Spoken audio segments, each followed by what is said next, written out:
My name is Claire Fraser and I'm Head of Corporate Reporting at Emperor. I just want to run through a few housekeeping notes before we start. So just to let everyone know, the session is being recorded, but participants won't feature in the recording. Please can everyone mute their microphones throughout the session just to avoid any backplay. Question, go through any questions to give you the opportunity to ask any questions off the record. Joining us today, we have Alison Baker, who is an experienced director who sits on the board of CAS Minerals. Alison also chairs the Audit Committee Chair's Working Group on Climate Reporting. We also have Phil Fitz-Gerland, who is director of the FRC's Financial Reporting Lab, and Christine Colvin, who is a Sustainability and Climate Resilience Specialist at Emperor. Today's session, we're going to look at the practical considerations and questions around TCFD and climate reporting. We're going to look at the evolving landscape and regulatory requirements, where to begin, what good looks like, and what support and guidance is available to help companies on this journey.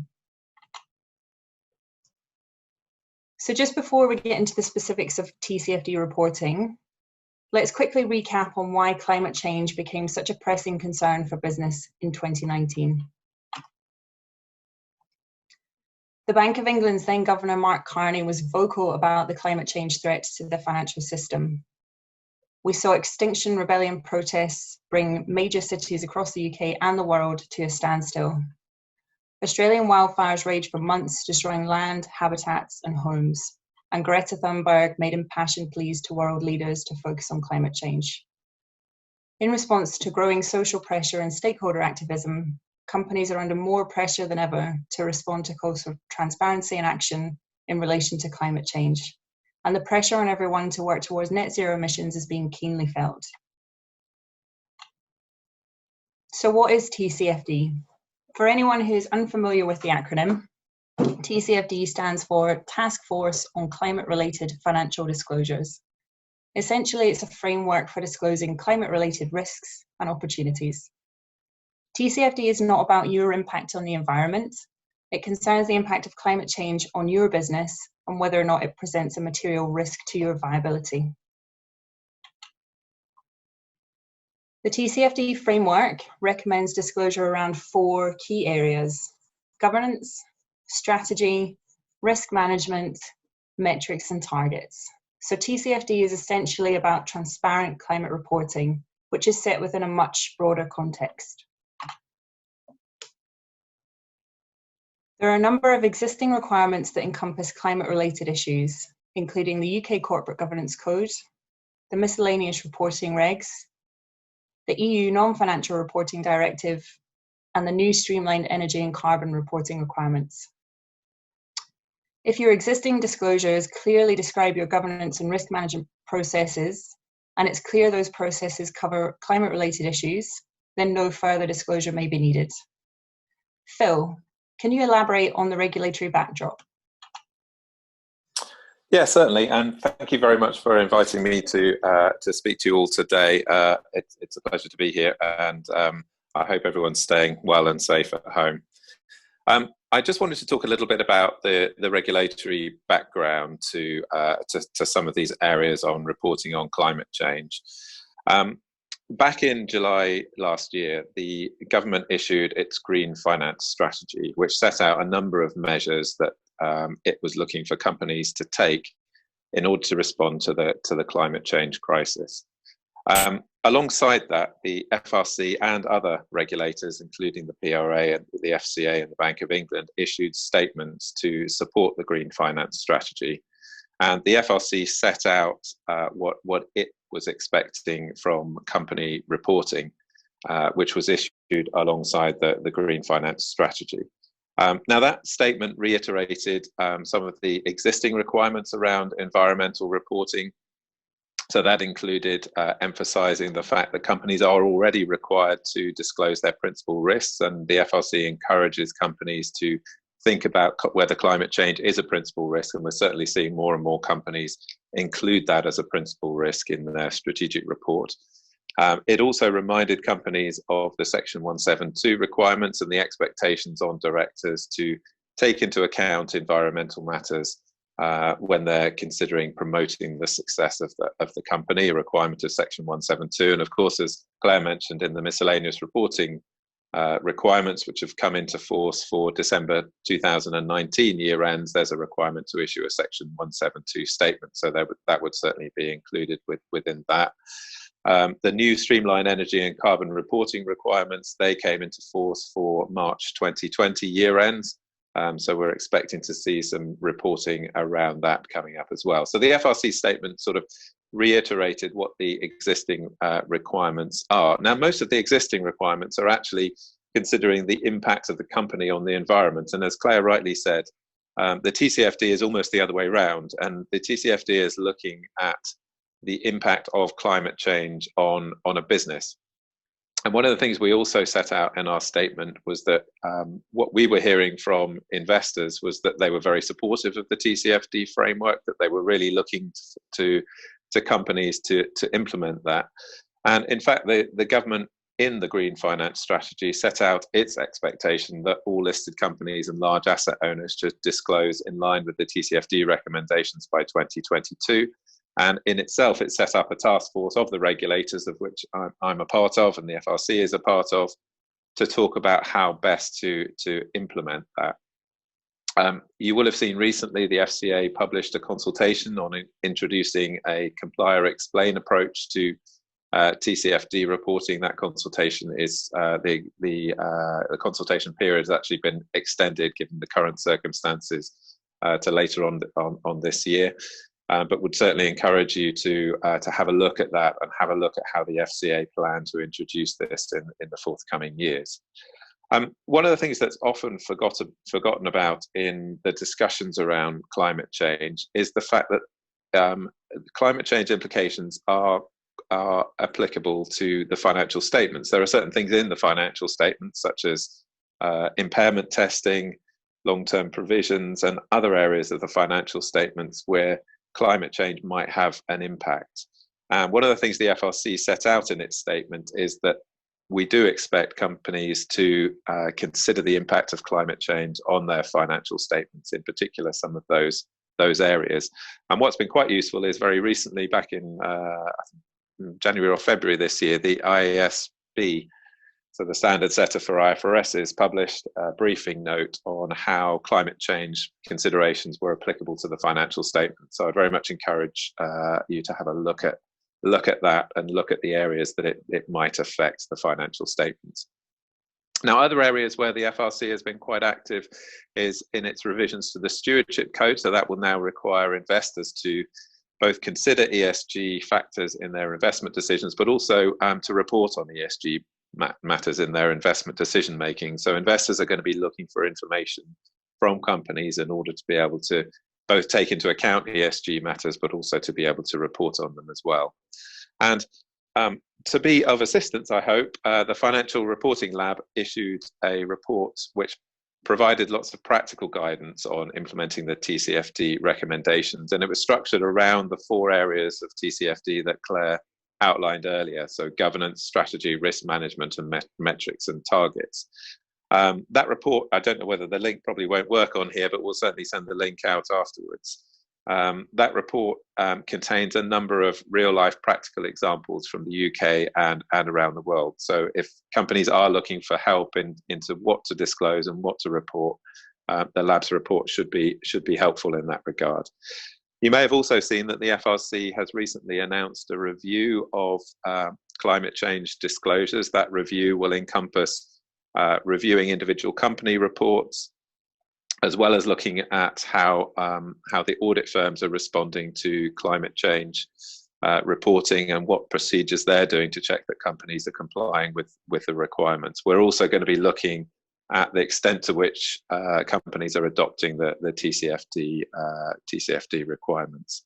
So that report will be coming out later on in this year and will contribute to all of the work that the government is doing around the implementation of TCFD, which will lead up to some interesting conversations at the COP26 when that goes ahead in 2021, as it's now been delayed to. That was all I wanted to say, Claire. Shall I hand you back to you? Thank you very much, Phil. So just to summarise, climate change alongside other environmental and social factors should now be considered as intrinsic to strategy, business model and risk, and particularly ingrained in business decision making. It certainly shouldn't be seen as a superficial bolt-on.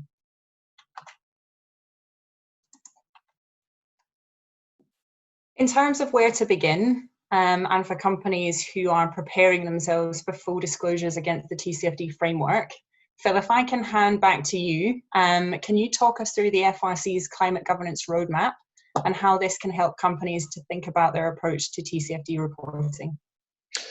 Yes, certainly. So alongside the Financial Reporting Labs report, we also published a number of different summaries of the report, but we also published this one-page climate governance roadmap. Now, unfortunately, it was on a portrait piece of paper, so it's unfortunately split across 3 slides. But it is a one-page summary which is available from our website.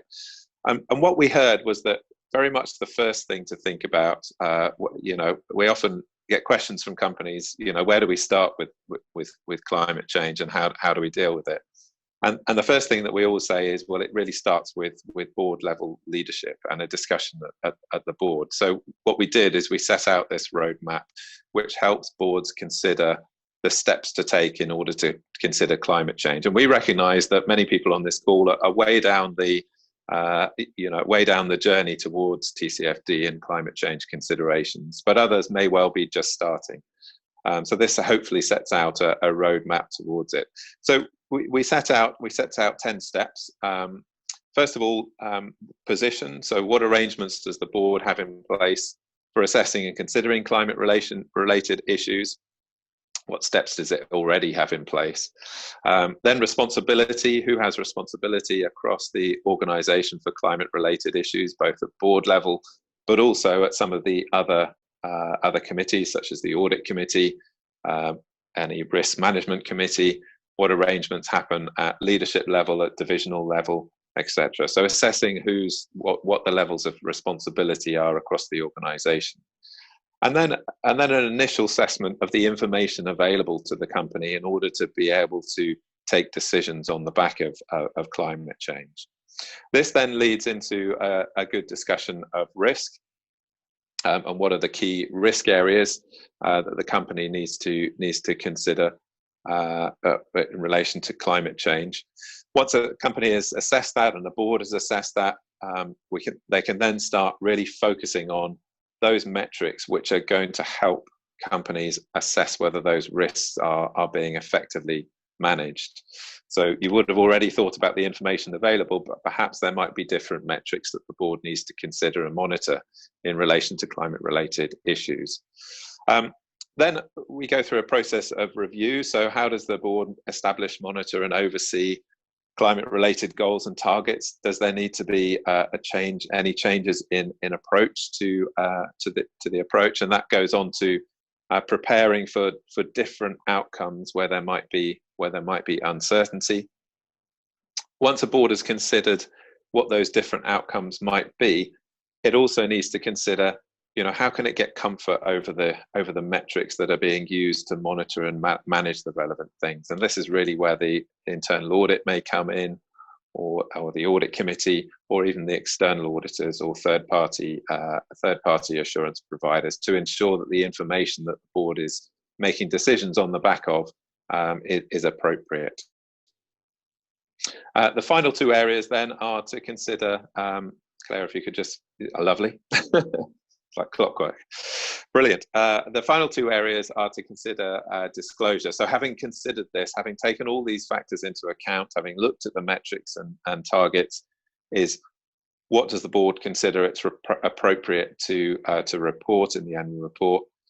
Is the organisation planning to report against the TCFD? We would obviously, with the target of implementing TCFD by 2022, we would certainly encourage boards to start reporting against the TCFD as soon as possible. And what can be shared about the progress made and the plans for the future, for future disclosure in this area.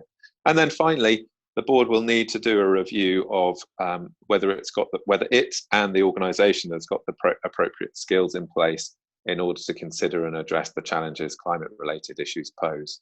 So we hope this sort of 10-step approach to governance will be helpful to boards in considering A, where to start, and B, for those companies who are a little bit further down the journey, to check whether each of these areas are on the board agenda. We hope that's helpful. The full report is available on the lab's web page, alongside a number of summaries, and also includes this roadmap as well. Brilliant. Thank you very much, Phil. So one of the most challenging areas for companies is scenario modelling. Christine, can you describe the synergies between climate change and the current pandemic, particularly in relation to scenario modelling and planning, and what companies can learn from that? Thanks, Claire. Yes, I think one sort of hesitates to use the word synergies when it comes to responses to global crises such as climate change and obviously the current pandemic. But there are definitely a lot of parallels, and I think that our experience at the moment of going through the COVID-19 pandemic and crisis has really tested not just governments' responsiveness, but also companies' responsiveness and our ability to adapt, which of course we will have in common with a lot of the climate crises as well. And it's really brought home to us the kind of Darwinian principle that it's not the strongest who survive, but those who can adapt the fastest. I suppose one of the key differences with the coming climate crises is that they are envisaged to be polycrises that are playing out in different ways and manifesting particularly through extreme weather events around the world. Unlike the COVID pandemic, where we're all trying to respond to a very specific threat. One of the things that they both have in common is that they're both a known risk in terms of climate change and the climate crisis, and in terms of pandemics. It wasn't really a question of whether or not if these things were going to happen, but much more about when and how. So I think most companies, when they're looking at their climate risks, are going to start off referring to the evidence.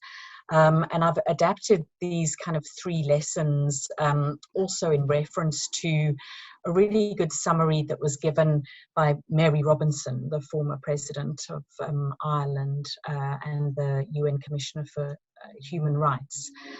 And some of her summary was about science matters, believe the evidence, behavior change matters, and then collaboration matters in responding to this pandemic. And those are lessons that have really been at the forefront of our experience in the last couple of weeks. We've all become very used to referring to the evidence on a daily basis, how many new cases, how many people are being tested during the pandemic, what are the total deaths, and how are those varying in different countries. And we kind of hope that that reference to a common dashboard and to the scientific evidence base is going to persist beyond our experience of the pandemic and into the climate crisis. But in terms of the importance of collective behavior change, we've seen that that's really been our most important tool in trying to flatten the curve of the current viral pandemic.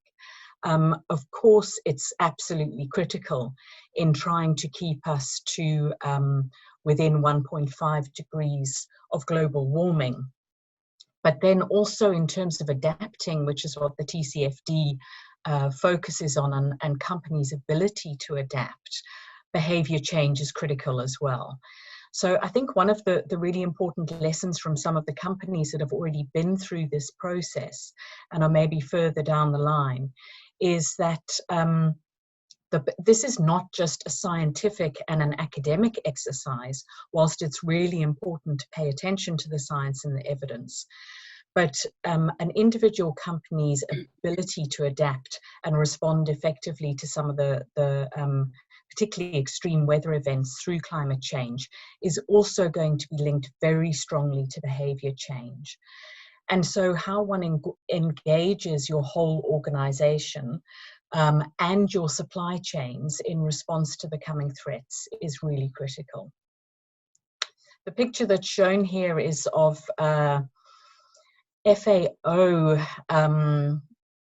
employees who are currently trying to fight one of the worst locust infestations in the Horn of Africa and in East Africa, which we've heard very little about in the news because our news is so dominated by coronavirus at the moment. But this picture, I think, really captures the fact that these battles and this locust plague has been greatly exacerbated by climate change. Because we've had more frequent cyclones impacting the Horn of Africa, the breeding ground for these locusts have been given unusual conditions that have meant that this plague is much worse than we've seen before. So these people are having to fight this locust plague at the same time as trying to maintain some of the responses to the COVID crisis as well, hence all of the face masks, because they have to work really closely together. And I think that's one of the big differences around confronting climate change, is that there are likely to be many simultaneous different crises that roll out.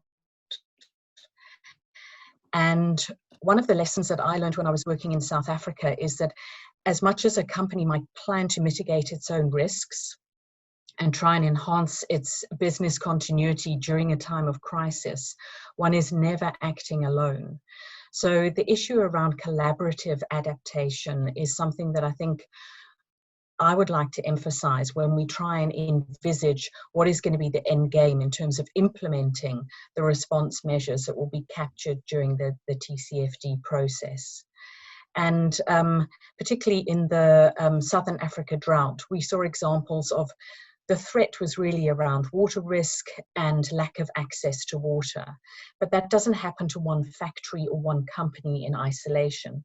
So many of the risk mitigation measures were around securing additional sources of water.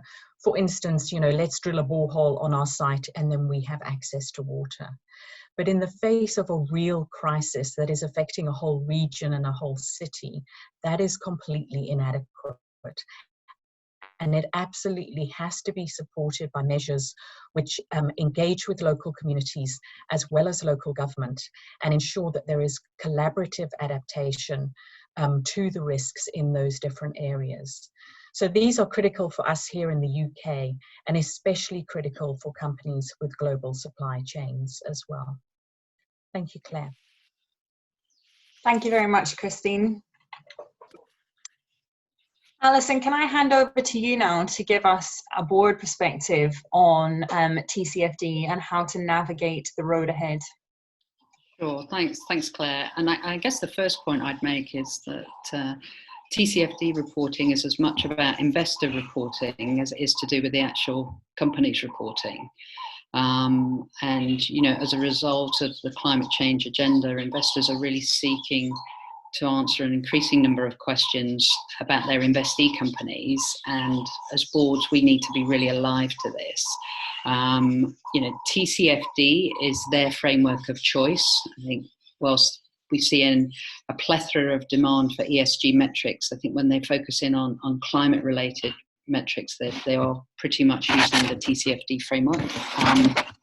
And if I come back to the 4 boxes that you used earlier, and indeed last night I was reading a proxy advisor report for CAS Minerals, and they are very much taking each of those 4 areas and saying, governance, does the company adequately describe its governance of climate-related risk and opportunities? Does the company explain how its strategy takes into account the impact of climate change? Does the company describe the actual or potential impacts of climate-related risks, and how will it assess and manage those? And does the company describe those climate-related metrics and targets? So this is here and now. So, whilst there's a sort of a 3-year journey towards full compliance, these are the questions that proxy advisors are asking on behalf of the investors. And certainly it's getting a lot of attention on the boards that I sit on. But very much we realise that it is a journey, it's an evolution, and you can't get to full disclosure immediately necessarily, and just taking each in turn. So on the governance side of things, and many on the call will be operating within the organisation, gathering data. They'll be responsible for some of the metrics that we've touched on already, but fundamentally it's about having the right tone at the top and the right structures in place around the governance, and Phil's roadmap is really important way of taking each step in turn. And actually the WEF guidance that was published a couple of years ago in setting up effective climate governance for corporate boards is a really practical framework, and I'd recommend that in terms of the detail, because actually it was co-authored by one of the leaders of the task force as well. So it very much sits hand in hand with the TCFD guidance, and really establishing the appropriate principles that companies can put in place in managing the risks, but also the opportunities of climate change. And I think that leads me into the second point around strategy. As boards, taking time, we pretty much across the piece always have a strategy session each year, and really making sure that there's time focused on climate related issues and how will the business model be impacted by those, because this is about making decisions today for the medium and longer term, and really understanding how this is going to impact our business at its heart. And so to bring that to life, if I use CAS Minerals as an example, we very much see climate change as an opportunity. So as we move to greener forms of energy, particularly things like wind and solar, greater electrification across the world, and including use of EVs, there will be a massive increase in demand for copper, which is what CAS Minerals mines. So it's not just about looking at the risks, but also the opportunities. And as Christine talked to, how will your business adapt and evolve, or to use Bernard Looney's phrase, reimagine your company. And I think, great example out there is Dong Energy, that sort of has transformed into Ørsted, the world's largest wind energy company, and is a pioneer in moving through that transformation. So I think taking the time to really think through how this impacts business model is important for us. Risk management has had a lot of the focus, and particularly thinking through where are the risks, both physical and transition risks that will occur, but also, as the pandemic's proved, our resilience in areas such as supply chain, and how we get management as a board member, how do we get management to think as widely as possible about the risks, not only in terms of supply chain, but maybe where there could be future impacts on cash flow generation, where can sort of costs increase as a result of these changes. And Phil's already touched on, the challenge around financial reporting, and I'll come on to reporting in a minute. But when you're fundamentally looking at the resilience of your business, I think the scenario modelling that underpins that, for me as a non-executive director, feels like the most challenging area in TCFD reporting, in really working through that scenario modelling, how that will impact on the key judgments, both financial and non-financial, and how that then comes through the Audit Committee's reporting. So, moving to reporting as audit chair, there's a specific responsibility around ensuring the integrity over the financial reporting, but with an increasing shift from investors around non-financial metrics, I think the Audit Committee is going to play an increasingly important role in determining what we should be reporting, what levels of assurance we should be getting, and actually to what extent do we encourage the reporting. And Claire, I know you're going to come and talk on about some good examples that are currently out there, but how do we make it coherent and have one set of climate-related reporting, risk reporting, that tells the story in one place? We may even get to a place where there's some form of primary statement, given its fundamental importance. But as a group of Audit Committee chairs, we've sort of established a working group, really where we're trying to engage both with regulators and across businesses and with investors to really understand how we can do that in the most coherent way. But for sure, TCFD is going to be the framework. And I think it's a question of taking each of those 4 boxes. How can you tell the story today, and then how will that evolve over the coming months and years?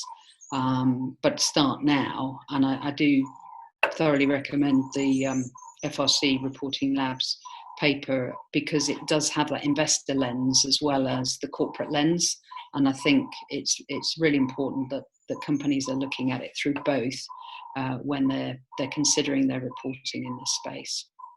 So I'll finish there, because I think that gives us some good time for Q&A as well, Claire. Brilliant. Thank you very much, Alison. So lots of food for thought and discussion and perspectives covered off there in terms of where to begin. As Alison said, we're going to share a couple of good reporting examples from companies who have already adopted the TCFD framework. Now, there are a plethora of examples. The TCFD site itself has a number of good examples of company reporting that it's found and shares on its own website. But we've just selected a couple of examples that we think work really well from a reporting perspective. So the first one is SSE. Now, SSE have been on a bit of a journey over the past 2 years, where they have adopted the UN Sustainable Development Goals. They've shifted their strategy and their business model away from retail to focus much more on renewable energy sources. So SSE's sustainability report captures in detail both the physical and transition risks of climate change. And it also quantifies the potential financial impact of different scenarios. So as Alison mentioned, this bit about scenario analysis and quantifying the impact of these risks is often the most challenging part of TCFD reporting. And SSE themselves have been, as I say, on a 2-year journey to get to this point.